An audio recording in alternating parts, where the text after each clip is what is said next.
Hello and welcome back to another video on TGM Guitars. As always, I'd like to start my video off by thanking everyone who's showing support to the channel, whether that's through leaving a like rating, subscribing to the channel, or even just watching a video. It's good to see the views go up. So without further ado, let's jump into today's video. Okay, so it's that time of year again.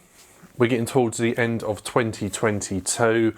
As I'm recording this now, it's the lead up to New Year's. I'm going to actually try to get this video out on time this year. I had to release it in January this year, sorry. It's confusing, isn't it, when you've got a new year coming up in a couple of days. Yeah, so the video that I did at the beginning of this year, I put it out in January because I was just lazy and didn't get it edited in time. But I'm going to try and get this one out before the new year breaks. So without further ado, here is my 2022 gear rundown video. So, as with this one and a few of the other guitars, you will see them on the channel already, you know a little bit about them. But I'm just going to basically go over when I got them, sort of why I made the choice, and a little bit of history behind each one, and just make my way through from the oldest to most recent acquisitions. So, this is my Starfire Stratocaster. Not sure what year it was made. It was made in the 90s at some point, and this was my first ever electric guitar, so the one that started it all, and the one that you can blame for this channel existing. So it's made by a company called EKS Technologies somewhere. I think it's made in China, as it says back here. I've still got the original serial number on the back and the little sticker that says made in China, and it's been heavily modified. Originally a typical 3 single coil setup, as with every other cheap Stratocaster copy.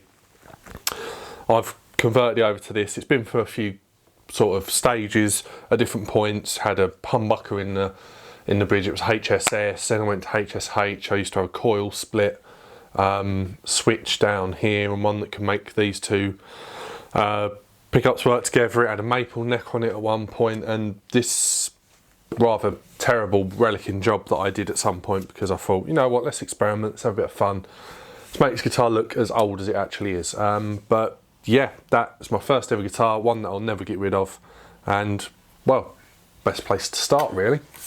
Now, if you've watched any of my videos where I've talked about sort of my beginnings in guitar and talked about that one, I would have mentioned this guitar was the bass guitar that my brother got exactly the same year. It's very dirty at the moment. I do apologise. Maybe I should dust these off before I actually show them. Give me a second. Right, a little bit better. So this thing my brother got exactly the same time that I got my first guitar, because he wanted to learn bass, I wanted to learn the guitar, so parents bought them at the same time. It's just a cheap P Bass copy. I think it's, from the chunks I can work out, it's probably actually just plywood. It's or like, it's just a very cheap, terrible wood, and hasn't really been looked after too well. But because he never played it, never used it, I acquired it. Has got a twist in the neck, which I think I mentioned before, and I've never got around to putting a new neck on this thing. It's kind of just stayed like this. I don't really use it, it's just sitting there. But yeah, that is sort of the first bass. I mean, we got the pair of them back in, must have been about 2005, Christmas 2005, I want to say. That's when we got these, and I've been playing ever since, and yeah, he doesn't really play bass or anything anymore, so that's kind of the first ever bass guitar that we got. So I didn't really play it much, didn't really use it much, and I'll show you the one that I got a few years ago that has been my main sort of bass that I use for pretty much everything. But yeah, so moving along sort of chronologically, this is another cheap Strat copy that I bought a fair few years ago. Can't remember the exact year I bought this, but it's a Johnson Stratocaster, who were kind of one of the main brands sort of floating around. If you go into any cash converters or any sort of cheap guitar shops in the UK, you will find a Johnson guitar, I guarantee you. And that's I found this. I walked into cash converters, which for anyone viewing in America or that, it's a pawn shop. We don't really call them that over here. And again, very dusty. I'm just trying to dust it off here whilst also just hitting the A string for some reason. But with this one, I saw it and my immediate thought was Hendrix. I was going through a bit of a Hendrix phase. So I equipped it with a Voodoo Strat pick guard. As you can see, this is angled the other way. a bit like it would be on a Hendrix style Strat, and I was going to put a new neck on it, but this neck's quite nice. So the whole idea was to put a left-handed neck on it. This would be sort of a ode to Jimi Hendrix as such, but never got around to it. It has got my Fender made in Mexico standard pickups in it. I'll show you the guitar later on and tell you what I've kind of done to it and upgraded. That might actually be one of the next guitars I show. So yeah, it's set up pick up every now and then. I don't use it all the time, but it's got a different sound to my main Strat, and yeah, it's one I can't see myself getting rid of anytime soon. It's just a good dependable guitar to have sitting around. So yeah, that's that one. So next up we have my only acoustic guitar. This is my vintage VE440 VB. I needed a decent acoustic guitar because I was playing on an old Encore kind of dreadnought that had the side caved in that I picked up at a boot fair for about £2.50. So I needed something that's a bit more dependable. I was doing a few open mics at the time and using my acoustic a bit more, but this thing barely gets used, if I'm perfectly honest. I have my covers channel, which occasionally calls for an acoustic part, and I use it on there. But apart from that, I'm mainly an electric guy, but this is a good, solid acoustic guitar. The only gripe I've got with it is it's got sort of a soft V neck, and the V neck just doesn't really fit in my hand very well. So maybe I'll get another acoustic at some point, but it's not sort of on my main priority of things. Because as I say, I don't use it much, but yeah, that's, if you ever see any acoustic stuff, which I never know if I'll buy like an acoustic amp or anything for this, but if I do in the future, then this will probably be showing up at some point. But yeah, that's my vintage acoustic guitar. I might actually have jumped the gun. I think maybe I got that after this, but this is my trusty 2013 Made in Mexico Fender Stratocaster. It was an 18th birthday present to myself. I had a bit of money put in by other people, but I was like, I'm going to get a proper guitar. Because to me, I'd had the Johnson, I had a Squire at the time, and a bunch of other cheap guitars, and I thought, you know what, let's step it up, let's get a name brand. And this is what I picked up. So as I said, it's just a 2013, when they were just called the Mexican Standards. Now you'd call them a player. And it's been a really good sort of dependable guitar. I still use it at gigs every now and then. And one of my main guitars that I was using with my old band. And yeah, it's just your typical standard. The only thing that's changed with it is I've put some Tone Rider City Limits pickups in it. They're kind of like Texas Specials. So yeah, that's my Made in Mexico Fender Strat. I can't really say any more than that really. So I completely glossed over this one. I will go back and put it in the right position in the video for you guys, but I can't believe I forgot this. This is my good old workhorse guitar. The one I use the most. It's one of my go-to guitars. I use it all the time for gigging. It's kind of between this and the PRS. This is my 2016 Gibson Les Paul Tribute 50s. So one of the standards that they kind of made a bit more to 50s specs, a little bit cheaper than the standard. But honestly, this thing, it's just so nice to play. It's got that classic Les Paul sound. I might change pickups out at some point, because you've got the 490R and the 498T in this, which can be a little bit harsh sometimes. So that might be something. PCB electronics, so maybe I'll swap it out one day. And yeah, I don't know really what else to say. This has been with me for almost every single gig. There's been a few gigs I've not taken this to this year, but almost every single gig that I've ever done in my life, this guitar's been there. Recording EPs with my old band, of course, this was my main guitar, and it's got a bit of sentimental value to me, because it was bought some inheritance money off of my grandparents, which is why it's got a little plaque with their surname up here. So yeah, it's a special guitar to me, and just a special guitar to play, to do anything on. It's just a solid Les Paul, and was relatively affordable, so you can't really complain at that. So yeah, that's my Gibson Les Paul. So next up on that list is one of, I've always called this my most photogenic guitar. Every time I have a photo taken with this guitar, it just always looks really, really good, probably due to this finish on it. So this is my Gretsch Streamliner, the G2420T. Sorry, I had to look at the little sticker inside. I haven't done anything to this. It's just, I had a craving for something else a few years ago, and this is what I picked up. I'd never played a semi-hollow or hollow body guitar, and reasonably priced, a really good guitar to play. Only thing is, it's the Bigsby going out of tune every now and then. It's not one of those guitars that you can chuck on a stand, pick it up and it'll be in tune again. It's kind of, if you leave it for any considerable amount of time, it'll be out of tune like it probably is now. Out of tune, not too bad, but a bit out of tune. It has got some fresher strings on it. I used it quite recently for a guitar cover and also used it on a video on here. So you've heard this thing and you know what it's all about. And if you want a good entry-level Gretsch, something that's got the looks and playability and all that, give the Streamliners a go. They are a good guitar.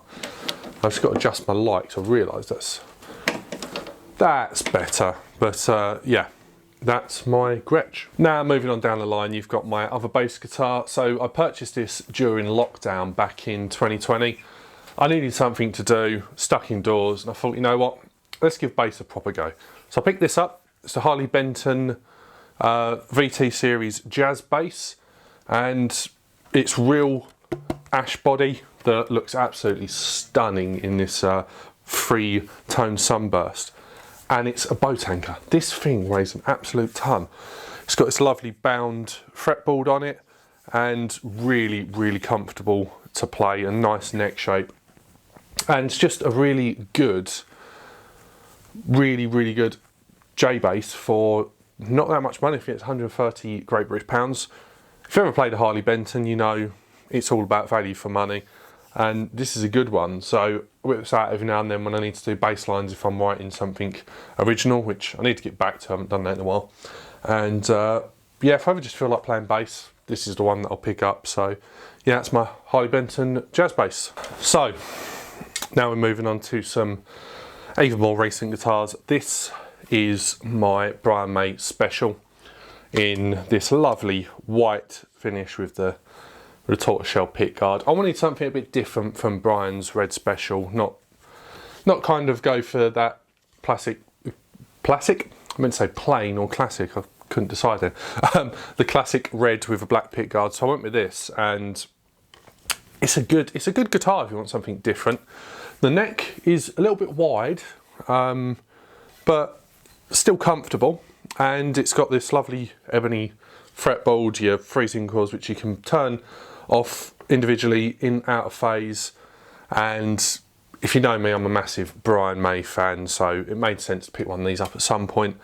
And so easy to restring this thing because it's got the Grover locking tuners on it, and one of the biggest sort of things that I don't understand why more guitar manufacturers don't do it is the use of this 0 fret, because when you use this tremolo it always goes back in tune because you've got the locking tuners up top and you've got 0 fret, which means no binding at the nut up here. If you're unfamiliar with a 0 fret, the string literally rests on a fret that would be sort of the nut position and then it's guided by the nut itself, so it doesn't actually touch the bottom of the nut, and it means that there's less friction, less issues with tuning stability, and it's just a really good dependable guitar. So I get out when I need some tremolo action. I do need to use this at gigs a bit more. Started using it and then moved more over to my humbucker guitars, but this, for an AC30 with a treble booster, you just can't go wrong. So that's my Brian May Special. So now we're getting into this year, so 2022. Starting with this guitar, which never comes across the right colour on camera. I never noticed. I've watched other people's videos and it's exactly the same. It's either too pale or too dark. I mean, if I put it more over here in a whiter light compared to this, it changes colour. But this is a PRS Zach Myers signature guitar. I'd always been a bit sort of undecided on PRS guitars, and there's that kind of view that they've got no soul. They're one of those sort of guitar brands that you're all paying for looks, and lawyer guitars is something that comes up a lot because it's people with more money than sense. But this SE changed my mind. I bought it because of the looks. It's a semi-hollow. When they say semi-hollow, it's basically a chamber all the way down this part of the guitar. Everything else is solid. And I don't know what else to say than it's a really, really good guitar. Sometimes it feels a little bit too sterile and perfect. I can see where that PRS thing comes in, and the Les Paul to me has more character. But you pick it up, it's comfortable, it sounds how you want it to sound. It's not too heavy, obviously, because that chambering, and overall it's just a really, really good guitar. So yeah, that's my PRS, and you'll be seeing this on a lot more videos. It is one of my go-to guitars. That and the Les Paul are sort of my main guitars at this point. And yeah, that's my PRS Zach Myers. And last but not least, we get to my most recent acquisition, and that is my Fender Player Series Telecaster. Now, I'd always been a bit like I was with PRS. With a Telecaster, it's a case of I love my Strats. I'm a Strat guy. Telecaster, I had a cheap one, which I don't have anymore, that it was kind of like, yeah, I like the way this sounds, I like the way it plays, but I like a Stratocaster more. So I'd always put off picking up an actual Fender Telecaster. And I don't know why. This thing absolutely rips. For not that much money, it's a brilliant guitar. This is one of the ones with a Palfaro fretboard, which sometimes I'm a bit, I wish it was darker on the fretboard, but with this black pickguard that I put on here, I think it complements quite well. So it's your typical Fender Telecaster, string through body, your normal pickup configuration, and it just does exactly what you'd expect a Telecaster to do. It's one of sort of my go-to guitars. I keep saying this, don't I? I've got a lot of go-to guitars, but recently in gigging, I'd either use a combination of Les Paul and PRS, Les Paul and Telecaster, or PRS and Telecaster, because I like to change one guitar for the first set, one for the second set in my band, and this has become one of my go-to first set guitars. But yeah, it's a solid guitar, does everything you'd want a Telecaster to do. That's pretty much all there is to say about it. So yeah, that is the end of the guitars. So next up will be the pedalboard, which I recently did a video with me completely rebuilding it with solderless stuff. So let's jump down and have a look to see what I've got on there.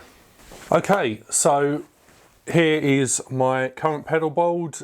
It's not changed since it was on the channel last, which was actually the last video where I rebuilt it using the pedal patch solderless cable system.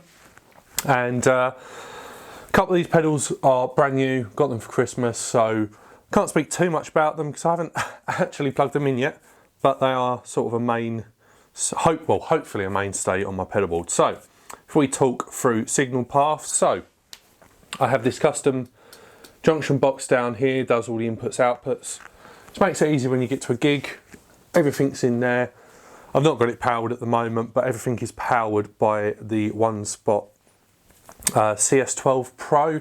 So the biggest one they do, gives me clean power, and really did change a hell of a lot when I got that. I used to run two sort of cheap power supplies, but everything is powered by that. So from the guitar input here, we go into the input of the electro-harmonic silencer. So you can either just have this working sort of in the background, which is mainly what I have it for, but you can have it clicked on as a full-on noise gate, and that's sometimes needed when I'm using like the Gretsch, or I get a bit too much feedback with the PRS being a semi-hollow. So just a solid noise gate, and it has this effects loop on it, which I've done a test with and without that being used, and it does clean up sort of the noise level quite a lot. So from there we go into the input of this Harley Benton FXL8 Pro switching system down at the front. This is the one with MIDI. I don't actually have the MIDI connected up or used at the moment. Let me try and see if I can put this at a better angle, because obviously it's an angled pedal board, a little bit difficult to see at the moment, so give me a second. Right, so I've angled it a bit and pushed it back towards you guys, a bit easier to see.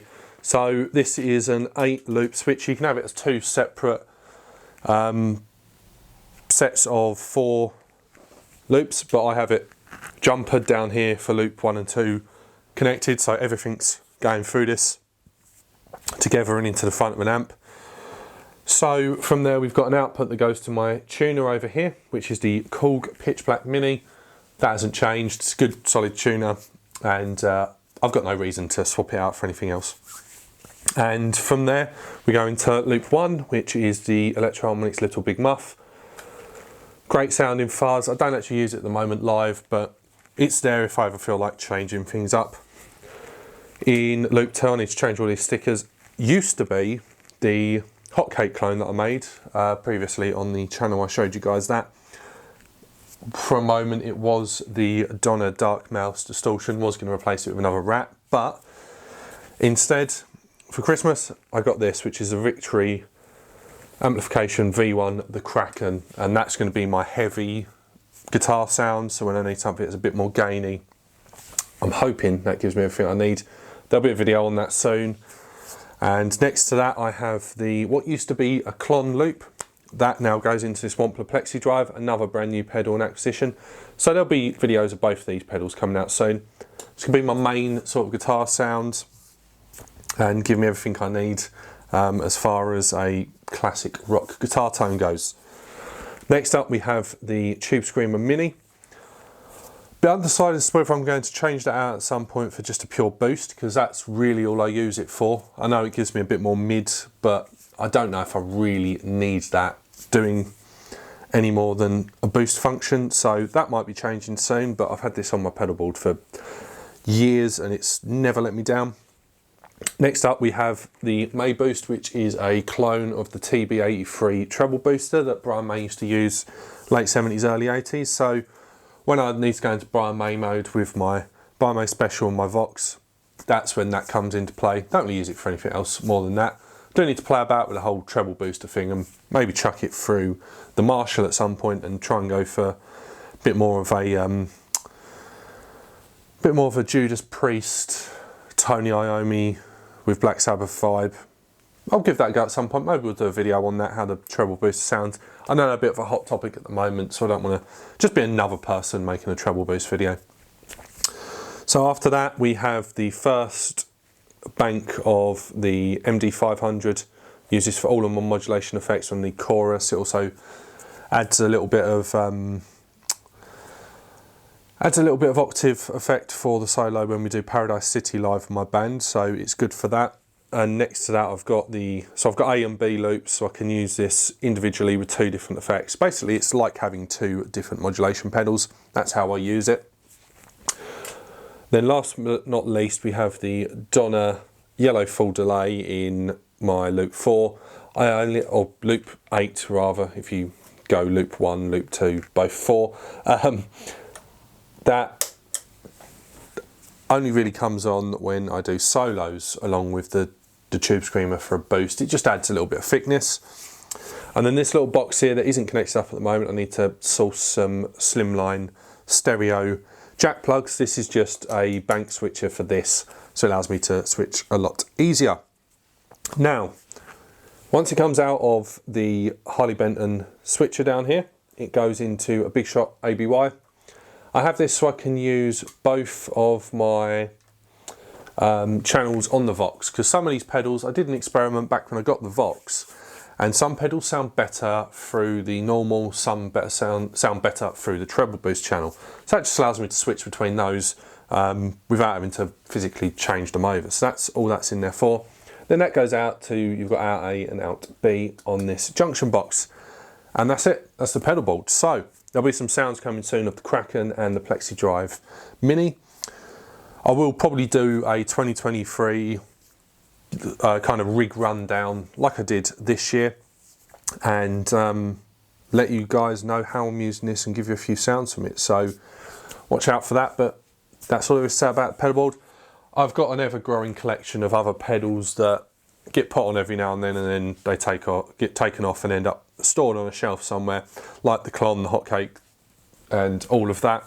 But I won't go through all that, it'll be a bit too much. Maybe one day I'll do a full sort of overview of how I run things like I did when I did my recording video. So, oh, should mention this is all on a pedal train Novo 24.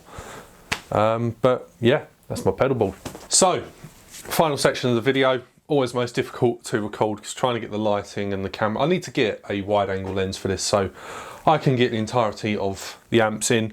But we'll go over these ones up here first, and then I'll go over the amp on the floor and the speaker cabinet. So, recently put this shelf together, strengthened it up, and I'd had it for a while, but I wasn't happy with how rickety it was. It's still a little bit iffy. I could do with some stronger shelves. Trying to find something that can hold the weight of amps when it's all sort of centered on a certain section of the shelving is difficult. But with that said, let's go through these. On top here we have the Bugera V55 Infinium. I bought this when I was going for a bit of a self-indulgent phase. To be honest, I'm always going for a self-indulgent phase, but I decided that in order to get a good clean tone at my live gigs, I needed a second amp. So I used to run this alongside the Bugera 1960 Infinium, and with my ABY switch, I switched between the two amps depending on whether I wanted a clean sound or the classic sort of Marshall Plexi sound. So yeah, I was running two amps with it, which was very over the top, I admit, but you only find out how good these things are and how impractical they are when you try them. So as mentioned, this is 1960 Infinium from Bugera, my first ever valve amp. I still plug into it every now and then when I want a bit more of a raw sound than I can get from my actual Marshall. So it's just a good amp. I had a bit of an issue with the first one I got. Some fuses blew in it. I sent it back for repair. Customer service was terrible, never heard back. They sent a new amp out in the end through GAC down in Brighton. They helped me out with that. This did exactly the same. So I said, sod it, I'm going to fix it myself, which is exactly what I did. Put new fuses in it, which were not Chinese and were better branded, and never had any issues with it since. So, fingers crossed, that's fixed. Now moving down to my Marshall.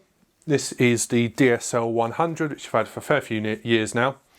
I did a video going through my gears, sort of like a rig rundown, and this was part of my B rig, so the whole idea is I could switch, depending on how big the venue was, how I felt like, sort of what sound I wanted sort of for that gig. So I have used it a few times gigging this year, but it's currently on a bit of a timeout in the naughty corner because I switched it on a little while ago and heard a popping sound coming from the back. Now originally I ignored that and just carried on using it. I thought maybe it was just a bit of a dirty connection or that, until one day I noticed that there was actually a visible spark. And what was happening was, in the power section there were two resistors right next to each other, arcing across to each other. Poor design on Marshall's part. You're talking high voltage in your filter section, and they were sort of shorting out. Also covered in like this horrible epoxy stuff. I don't know whether that was an issue in itself. I've replaced those resistors, I've topped and tailed them, so one's on the underside of the board, one's on top of the board. Fixed the issue, but I'm not taking this to a gig all the time. I feel like it could cause fire. So at the moment, it's simply being used in my bedroom. Once I've built enough confidence up in it, I will maybe turn around and go, right, I'm going to use this for a gig again. But at the moment, that is out of the equation as far as gigging goes. So hopefully in the future, I might get more amps. That might end up being a bit redundant anyway, but I've had a big issue with that this year. So yeah, I'm not too impressed with it. The first ever DSL 100 I had, the output just died. Anderton sent me out a brand new one. They were great with sorting all that out. Never had an issue with it until then. So that's the current status of the Marshall. You will see it being used in videos. As you can see, it's plugged in now where I've been using it recently. And yeah, one day maybe it will make it back onto the sort of gigging rig. So this is not going to be the most smoothest of transitions, but let me just drop the camera down. Right, so this is where lighting is going to be a major issue. So I don't know how well you can see it, but I mean, down here we have my Vox AC30, my main gigging amp. So why I ended up switching to a mainly pedal based kind of sound was because I just like this as a pedal platform. That's why I bought the Kraken and the Plexi Drive, going to put those through it and hopefully get my bigger sounds that you can't get without having a Marshall, just through a Vox. and then this will be my main rig. Has been my main rig for a while thanks to the Marshall playing about on me. But yeah, it's just one of the made in China, nothing special. It's got the greenback speakers in it. Yeah, it's not let me down yet, so you'll be seeing way more of this in the future. I bought it because obviously with my Red Special, I'm a bit of a Brian May fan, so I had to have a Vox AC30 at some point. And I tried one once and wasn't too impressed, but yeah, I've definitely changed my mind on it. And sitting behind it here, just sitting sort of underneath all the main amps, is my Marshall cabinet that I obviously take out if I'm using any of the heads. It's a 1968 vintage cabinet, so it's got the V-type speakers in it. And yeah, it's just a solid, dependable cabinet. It's how you want a 4x12 to sound. Bit impractical, but good nonetheless. But yeah, that's my amp collection. As I said, I may be adding to it in the future. But for the moment, the Vox gives me all I need with my pedals. And yeah, I think that's about it. Okay, so I hope you enjoyed that kind of run through all the gear I've got at the moment. I'm realising that these videos are becoming increasingly longer, obviously because I'm buying more stuff. So maybe I'll review how I'll do it in the future, depending on whether I just break it up into separate videos or keep it as is. And hopefully the lighting wasn't too iffy here and there, because trying to light something that's on the floor or light those amps behind me and try and get me all in shot, it's a complete pain. I now realise why some people just get their phone out, walk around videoing it. But at the end of the day, this studio is in my bedroom, so I can't really do too much walking around, because first of all, it's a mess behind the camera, and also there's some stuff that just really isn't relevant, like my video game collection and, well, my bed. So I hope you enjoyed it. I know it has been a bit of a long one. Comment, rate, subscribe if you like this kind of stuff. As I said, there's going to be videos coming up on the Victory Kraken pedal, the Wampler Plexi Drive. Also got a plan to buy a new guitar in January, so hopefully I will bring that to you guys, whether I actually go to, say, Anderton's and do a bit of a video with me selecting the right guitar, because I'm not fully sure which one I'll buy yet. And yeah, I'll take you guys along for that. But yeah, thanks for watching, thanks for all the support you guys have shown me in 2022, getting my subscriber count up, the views on the videos. It's been really nice to see people actually sort of enjoying and viewing the videos, and seeing that subscriber count gradually go up. I mean, it's not a ridiculously large number, but I am thankful for everyone who clicks that button. So yeah, here's to 2023. Loads more bad choices with guitar and gear acquisition, and I'll take you guys along for it. So yeah, thanks for watching. I'll see you guys next one. Cheers.